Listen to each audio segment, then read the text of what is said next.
함께 읽은 나훔서 2장의 말씀 내용은 여호와 심판의 대행자인 이방 군대에 의한 니느웨 멸망의 과정의 주요 장면을 묘사하고 있는 내용입니다. 오늘 본문의 12절의 말씀에 보면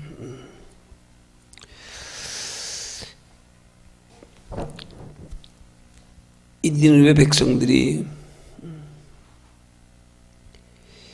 그들의 하나님의 택한 백성들을 침략하는, 그래서 그 백성들을 약탈하는 모습을 가리켜 표현하기를, 수사자가 그 새끼를 위하여 먹이를 충분히 짓고 그의 암사자들을 위하여 움켜 사냥한 것으로 그 굴을 채웠고 찢은 것으로 그 구멍을 채웠었도다 라고 말씀합니다. 여기에 수사자는 아수르 왕을 표현하는 말이고요, 새끼와 암사자는 그 왕의 처자를 비유적으로 표현한 것, 아수르 군대와 하고는 아수르 백성들을 비유적으로 표현하는 것으로 볼 수 있습니다. 그 아수르 왕이나 아수르 사람들이 그렇게 다른 나라들을 정복하고 또 약탈을 자행한 중요한 목적 중에 하나는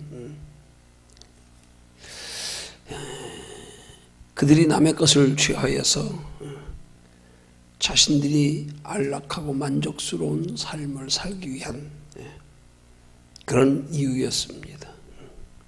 근데 여기서 하나님께서 이 아수르 군대를 사자에 비유하여 표현한 것은 영적인 의미로 보면 그 아수르의 악한 행위가 한마디로 약욕 강식의 논리와 탐욕의 논리로 쫓아 행한 것이었다는 말의 표현인 겁니다. 곧 하나님 보시기에 탐욕만을 쫓아서 행하는 그 야수와 같은 존재가 된 것, 그런 행태를 비유하여 표현하는 말씀인 겁니다. 그들의 죄는 한마디로 말하면 탐욕으로 행한 것을 말씀하는 거예요. 여러분, 이런 말씀을 통해서 우리가 얻어야 할 중요한 영적인 교훈의 내용이, 하나님의 자녀된 성도들의 삶은 다야 모든 인간의 만족은 탐욕으로 만족하려고 하는 것, 그것이 죄라는 사실이에요. 특별히 하나님의 자녀된 성도들에게 있어서 탐욕으로 행하는 것은 죄의 근본 뿌리가 되는 거예요. 그 예수 믿는 사람들은 탐욕이 뭡니까? 한마디로 말하면 그게 육신의 욕심이에요. 그게 하나님의 형상을 잃어버린 인간의 본능적 욕구예요. 그걸 위해서 사는 거, 그게 죄의 뿌리입니다. 더더군다나 예수 믿는 사람은 영원한 하나님의 나라가 있음을 알고 믿는 건데, 그래서 영원한 하나님의 나라에 들어가기 위해서, 또 하나님의 나라에 예비된 영원한 상과 행복을 누리기 위해서 우리 예수 믿는 건데, 예수 믿으면서도 여전히 눈에 보이는 육신의 것을 더 욕심내고 탐하며 그것들을 구하며 살아가는 삶 자체가 죄의 뿌리란 말이에요. 그래서 성경은 말씀하기를 욕심이 잉태한 즉 죄를 낳고 죄가 장성한 즉 사망을 낳느니라 그러는 거예요. 죄는 한마디로 근원적으로 우리가 하나님의 형상을 잃어버린 것에서부터 시작되는 거예요. 하나님의 형상을 잃어버린 사람들의 특징은 바로 이 썩어 없어질 육체, 이거의 만족만을 위해서 사는 거란 말입니다. 믿지 않는 세상 사람들은 그게 당연한 거예요. 뭐 죄라고 볼 수도 없어요. 이미 죽은 자들이니까.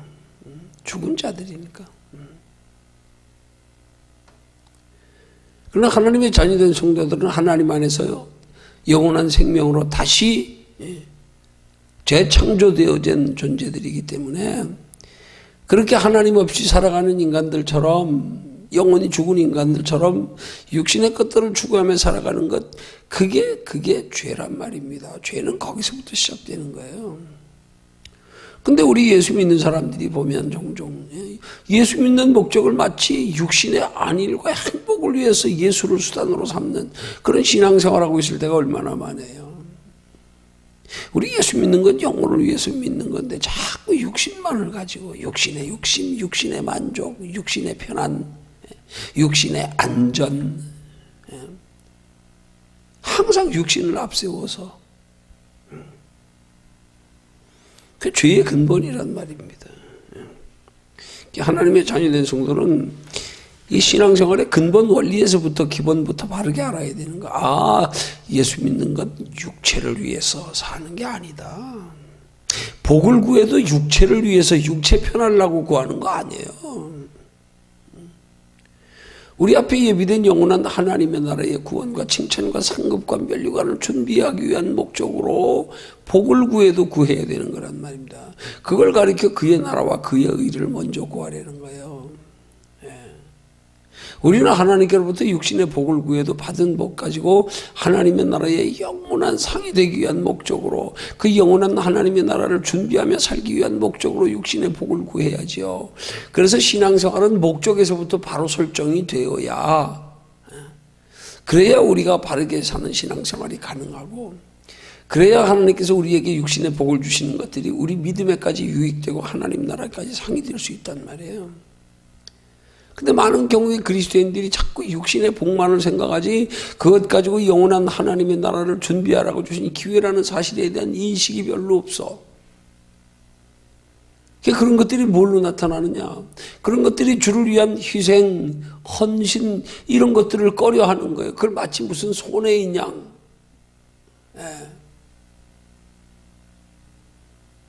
하나님이 하나님의 택한 백성들에게 육신의 복을 주시는 건 그 하나님의 나라 준비하며 살라고 복 주시는 건데, 더요 하나님 나라 준비하며 살기를 힘쓰면 하나님이 복의 복을 더하여 주시는 건데, 그러면 우리가 육신을 위해서 살지 않고 영원한 하나님의 나라를 위하여 살아가는 우리의 삶에 있어서 육신의 것들을 사용하는 것들은 그것 사용하는 게 우리에게 복이 되는 거란 말이에요. 하나님의 나라를 준비하며 살아가는 삶 자체가 복이란 말이에요. 그게 진정한 복인 거예요. 그걸 위해서 살아가면 이 땅의 육신의 복도 하나님이 그 하나님의 나라 준비하며 살아가는 삶에 부족함이 없도록 때를 따라 채워주신단 말이에요. 그런 원리를 알면 어떤 면에서는 우리가 육신적으로 힘들고 어려울수록 오히려 도리어 우리는 더 하나님의 나라를 준비하며 살아가기를 힘써야 되는 거예요. 왜? 그래야 풍족히 하나님 채워주시기 때문에. 그러니까 우리가 육신의 여러 가지 직면한 문제의 어려운 문제들을 가지고 우리가 하나님께로부터 그 문제의 해결함을 받고 응답을 받고 복을 받기 위해서는 쉽게 말하면 가난할수록 더 주를 위해서 살아야 되는 거예요. 힘들수록 더 주를 위해서 살아야 되는 거예요. 그래야 하나님이 우리의 가난하고 힘든 것들을 하나님이 맡아주시고 더 풍성히 채워주시고, 한마디로 쉽게 표현하면 그런 거예요. 예수 믿는 사람들일수록, 예수 믿으면서 가난한 사람들일수록, 문제가 많은 사람들일수록 더 열심히 하나님 섬겨야 되는 거예요. 가난한 사람들일수록 예수 잘 믿어서 복 받아야 되는 거예요. 육체로 환경으로 환난고난 많은 사람일수록 하나님 잘 섬겨서 하나님 안에 평안 누려야 되는 거예요. 잘 사는 사람들은 좀 복 좀 덜 받게 냅둬도 돼요. 오히려 가난한 사람들이 더 하나님을 위해서 충실하게 살아야 된다. 그래야 하나님이 그 가난을 하나님이 모면케 해주시는 거란 말이에요. 그러기 위해서 우리의 신앙생활의 원리는, 성도의 신앙생활을 농사에 빗대는 이유가 그거예요. 먼저 심어라. 심어야 거둔다. 그 어디 뭘 위해서 심으라는 거예요? 하나님 나라의 영원한 상을 준비하며 살아가기 위해서, 하나님 나라를 준비하는 데 있어서 하나님의 자녀답게 사는 신앙생활에 우리 시간, 건강, 물질 쓰는 것을 아까워하지 말아라. 왜? 그러면 하나님의 나라를 준비하며 살아가는데 부족함이 없도록 하나님의 성경은 말씀합니다. 하나님께 즐겨 헌신하는 자들에게 씨와 먹을 양식을 함께 주신다는 거예요. 하나님의 자녀답게 하나님의 뜻대로 하나님의 나라 준비하며 살아가기를 힘쓰는 자들에게 하나님은 복만 주시는 게 아니라, 이 땅에 필요한 복만 주시는 게 아니라 하나님의 나라의 영원한 상을 준비하며 살아가는데 필요한 복까지 함께 해주신다는 거예요. 그걸 씨와 먹을 양식을 함께 해주신다는 거예요. 이게 믿어져야 되는 거예요. 이게 깨달아져야 되는 거예요. 그래야 우리가 육체로 이 땅에 살아가는 날 동안에 우리의 삶의 목적을 하나님의 나라에 두고 살아가는 삶에 소망이 있단 말이에요. 담대함이 있단 말이에요. 예. 주를 위해서 살면 하나님이 채워주신다는데, 축복하신다는데, 지켜주신다는데, 하나님의 나라 준비하며 살아가는데 부족함 없게 하신다는데, 아니 하나님의 나라 준비하며 살아가는데 부족함이 없는 정도가 아니라 더 풍성하게 채워주신다는데, 그게 너희는 먼저 그의 나라와 그의 의를 구하라 말씀하고, 그리하면 이 모든 건 너희에게 더하시리라 말씀하는 거 아닙니까? 정말로 성도가 육신적으로 풍성한 복을 받으려면 하나님의 나라를 준비하며 살아가는 삶에 더 열심히 내야 되는 거란 말이에요. 그 우리 속담으로, 우리 사자성어로 뭐라 그래요? 그걸 이열치열이라 그러는 거 아니에요? 이열치열. 더울수록 뜨거운 음식 먹어라.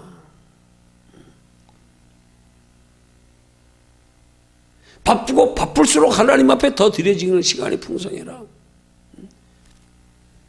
나는 할 일이 많기 때문에 하나님 앞에 더 많은 시간 기도해야 된다. 우린 자꾸 할 일이 많고 바쁘면 하나님 앞에 드려지는 시간을 줄이잖아요. 우린 살다 육신적으로 조금 힘들어지면 하나님 앞에 드려지는 것들, 그것 먼저 줄이잖아요. 그것 먼저 끊어버리잖아요.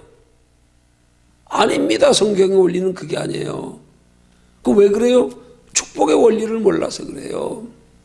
그럴수록 하나님의 뜻대로 살기를 힘써라. 그럴수록 하나님께 소망 두어라. 그게 신앙생활의 축복의 원리란 말입니다.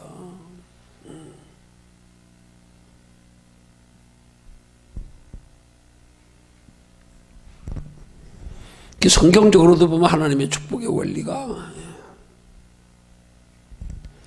오히려 가난한 사람들을 하나님이 더 복 주시는 게 하나님의 축복의 원리예요. 엘리야 선지자를 그리 시내가로 보내어서 사르밧 지역으로, 그가 극심한 가뭄을 피하여 아합 왕 이스벨의 죽음의 위협을 피하여 그가 도망가 있는 동안에 기왕이면 좀 풍성한 집의 과부를 통해서 공개하게 하면 얼마나 좋아요. 3년 6개월 동안 가뭄이 끝날 때까지.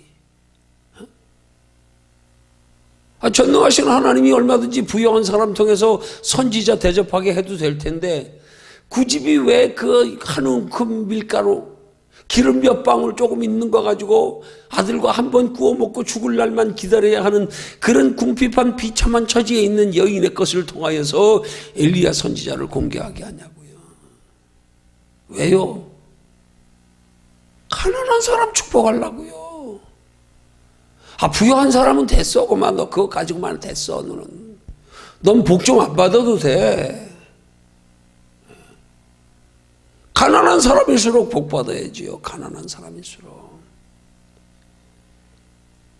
그래서 부유한 과부를 통하여 엘리야 선지자를 하게 하지 않고 한 끼 먹고 죽을 날만 기다려야 하는 그런 여인의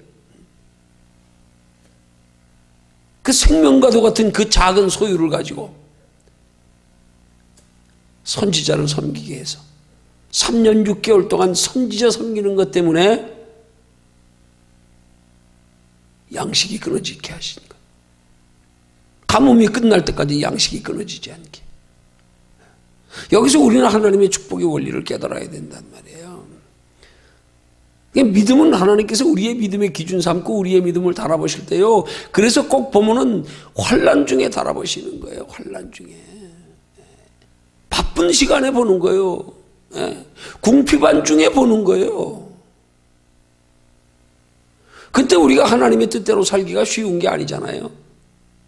차라리 부유할 때는 그런 대로 살만 하잖아요. 부유하기 때문에 얼마든지 뭐 하나님 섬기는 일이 뭐 그렇게 지장 안 받잖아요. 자기 마음이 나태해져서 그렇지 그거는 자기들이 무슨 뭐가 지장이 있어서 하나님 바로 못 섬기는 거 아니잖아요. 근데 우리가 궁핍해지면 어떻게 되는 거예요? 궁핍하기 때문에 하나님을 섬길 시간이 없고 여유가 없고 물질이 없고 그걸 달아보시는 거예요. 그걸. 그 성경적인 축복의 신앙의 원리는 힘들수록 하나님 가까이 하는 거예요. 바쁠수록 더 하나님 앞에 시간 많이 들이는 거예요. 없을수록 하나님 앞에 헌신하는 거예요. 이게 성경적인 축복의 원리란 말입니다. 그러니까 우리가 하나님의 자녀된 성도의 축복의 원리는 우리의 세상적 이치와 안 맞는 거예요. 안 맞는 거예요. 우리의 환경과 여건에 맞추어서 신앙생활하는 게 아니에요. 육체의 환경에 타협하며 사는 게 신앙생활이 아니에요. 그걸 극복하는 거란 말입니다. 그래서 하나님은 종종 우리를 축복하실 때에 먼저 그런 축복 앞에서 환난을 통하여 우리 믿음을 달아보신 다음에 축복하시는 거예요. 고난을 통하여 문제를 통하여서 연약한 육체를 통하여서 가난함을 통하여서 그 믿음을 달아보신 후에 그리고 나서 비로소 하나님의 축복이 있는 거란 말입니다. 이 원리를 모르면 우리 신앙생활도 세상 사람들하고 똑같이 하는 거예요. 바쁘면 바쁜 일에 바쁘니까 그냥 다른 일 소홀히 하고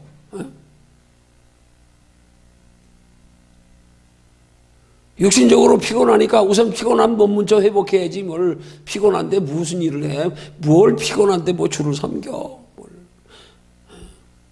뭐 나 먹고 살기도 바쁜데 뭘 주님한테 드려? 이건 세상 이치예요. 세상 이치적으로는 그게 맞아요. 그게 맞아요. 형편 따라 사는 게 맞아요. 당연히 힘들고 어려운 문제 해결해야지요, 먼저. 당연한 거란 말입니다. 신앙의 원리는 그게 아니라니까요. 상식을 초월하는 거라니까요. 상식을 초월하는 게 믿음이에요. 상식을 초월하는 게. 그래서 하나님이 우리의 믿음을 달아보실 때 꼭 보면은 우리의 상식에 맞지 않는 것, 상식을 초월해야 순종할 수 있는 꼭 그것 가지고 하나님이 순종을 요구하시고 믿음을 달아보시잖아요. 왜 100세 얻은 아들 이삭을 제물로 바치라 그래요? 말이 됩니까 그거? 이건 도저히 이치적으로 순종할 수 없는 거 아니겠어요? 아니 굳건한 그 철벽성 같은 여리고성에 문이 꽉 닫혀 있는데 거기를 그래 아무 소리도 말고 아무 음성도 들리지 말고 매일 한 바퀴씩 그냥 그 성 주변을 돌라고요? 위에서 불화살이 쏟아질지 뜨거운 물이 쏟아질지 차라리 무기를 주고 나가 싸우라 그러면 모르지요. 아무 소리 말고 돌기만 하네요. 이게 이치에 맞습니까?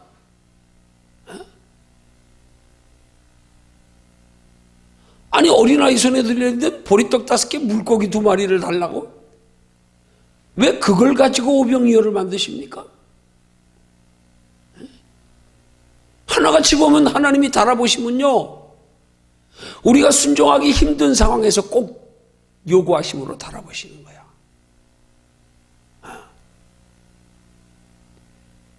그 원리를 엘리야 선지자가 알았기 때문에 하는 그 밀가루 기름 조금 가지고 한 끼 먹고 나면 굶어 죽을 날만 기다려야 되는 예리. 그걸 그건 생명 달래는 거하고 똑같은 거 아니에요? 저는 그거 엘리야 선지자가 자기 생각으로 그렇게 요구했다고 생각 안 해요. 하나님이 그런 감동과 믿음을 주었기 때문에. 그래서 사르밧 과부에게 엘리야 선지자가 그 한 움큼 밀가루 조금 기름 있는 것 가지고 그거 떡 구워서 내게 먼저 주어라. 거기 죽으면 먹을 게 뭐 있어요? 근데 그 뒤에 뭐라 그랬어요? 거기 순종하면 하나님이 가뭄이 끝나는 날까지 여호와의 사심을 가리켜 맹세하노니 너희 가뭄이 끝날까지 하나님이 너희 가정 지켜주시리라.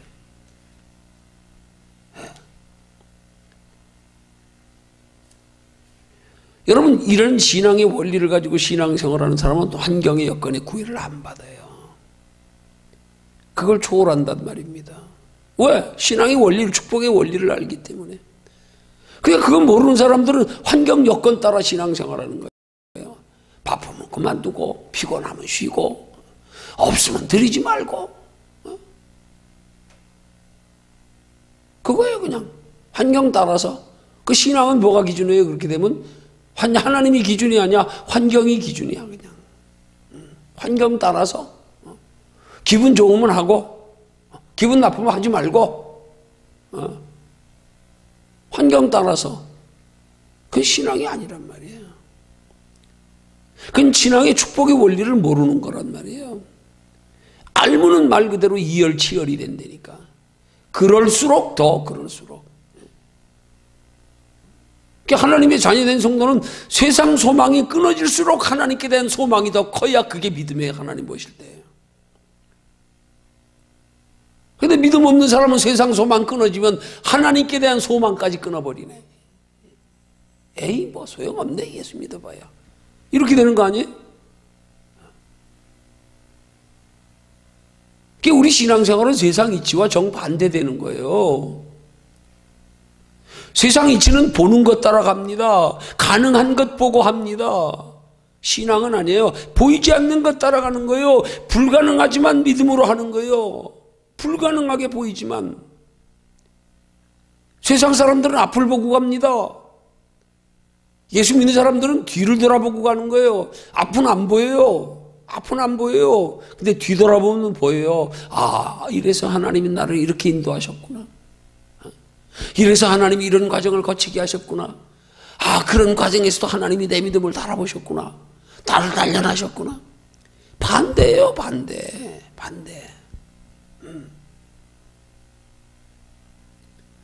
믿지 않는 사람은 육신의 편안을 추구합니다. 믿는 사람은 아니요, 그거 말고요. 마음의 평안을 추구하고. 완전히 다른 거예요. 완전히 다른 거예요. 우리의 신앙생활을 하나님 앞에 축복된 바른 신앙생활이 되기 위해서는 우리의 욕심이 거룩한 욕심으로 바뀌어지는 데가 먼저 있어야 되는 거예요. 바뀌어져야 되는 거예요. 이게 안 바뀌어지면 안 돼. 이게 안 바뀌어진 상태에서 복을 주면 복 때문에 변질돼. 타락해.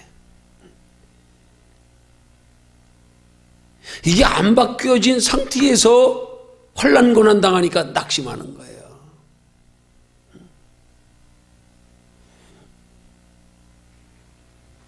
소망 하나님께 둬보세요. 세상 소망 끊어질수록 하나님께 대한 소망은 더 커지게 돼 있어요. 더 간절하게 돼 있어요. 그때 진짜 예수 믿음의 소중함을 느끼고 알게 돼 있어요. 야, 이럴 때 내가 예수마저 안 믿었으면 어떻게 됐을까? 에? 아이들이 몸이 아플 때 부모의 소중함을 더 절실히 느끼듯이 그런 영적인 원리를 똑바로 알고 신앙생활해야 환경 여건 초월해요. 세속적인 삶의 방식 쫓아가지 않아요. 환경 여건 따라 살지 않아요. 그래서 그렇게 세상 따라 환경 여건 따라 사는 걸 하나님은 율법에 먹는 음식에 비유해서 우리가 취하는 짐승들에 비유해서 생물들에 비유해서 비늘 없는 물고기는 부정한 거야 먹지 마. 비늘 있는 물고기와 비늘 없는 물고기의 특징. 비늘 없는 물고기는요 그냥 밑바닥 지저분한 뻘에 삽니다 주로. 비늘 있는 물고기는 물을 거슬러 올라가면서 샘을 찾아 그냥 차고 올라갑니다. 거슬러 올라갑니다. 세속 따라 살지 않아요. 환경 따라 살지 않아요. 그건 비늘 없는 물고기나 마찬가지예요. 그 비늘 없는 물고기 부정하다고 먹지 말라는 건 고기 자체가 부정한 게 아니라 그 비늘 없는 고기의 특징, 상징을 비유적으로 말하는 거예요. 너희가 신앙생활하면서 세상을 거슬러 올라가는 그런 신앙생활 되지 못하면 세상의 소망이 끊어질수록 더 하나님께 소망 두고 육신적으로 힘들고 어려울수록 더 하나님을 가까이 하며 의지하고 없을수록 더 주를 위해 충성하고 그 비늘 있는 물고기가 물을 거슬러 올라가는 것과 똑같은 거란 말입니다. 그렇게 그렇게 비늘 있는 물고기가 물을 거슬러 올라가는 거, 그게 정한 물고기란 말이에요. 이런 원리를 알아야 우리 예수 믿는 사람하고 예수 안 믿는 사람이 근본적인 삶의 방식이 달라질 수 있는 거예요. 벌써 인식이 달라지는 거예요. 인식이 달라지는 거예요. 환경 따라 울고 웃고 하지 않고요. 그때가 기회예요. 그때 내가 믿던 하나님을 한껏 활용해야 될 기회예요. 이때 살아계신 하나님을 만나야 될 기회. 이때 하나님의 인도와 보호를 축복을 경험해야 될 기회입니다. 기회 이때가.